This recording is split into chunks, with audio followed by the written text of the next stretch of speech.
Hi అండి, అందరూ ఎలా ఉన్నారు? బాగున్నారా? ఫైనల్గా మేము అందరం వెయిట్ చేస్తున్నట్టు వచ్చేసిందండి. మా కజిన్ మ్యారేజ్ అయిపోయింది అండ్ మేము చాలా బాగా ఎంజాయ్ చేసాము. మీకు కూడా కజిన్స్ మ్యారేజ్ అంటే చాలా మెమరీస్ ఉంటాయి కదా, అలాంటివి ఏమైనా ఉంటే కమెంట్ సెక్షన్లో షేర్ చేసుకోండి.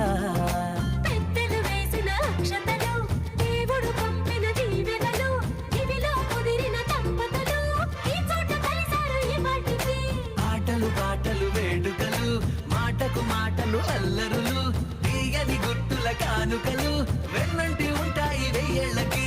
రారండో వేడుక చూద్దాం, ఈ సీతమ్మని రామయ్యని ఒకటిగా చేసేద్దాం, ఆడేద్దాం.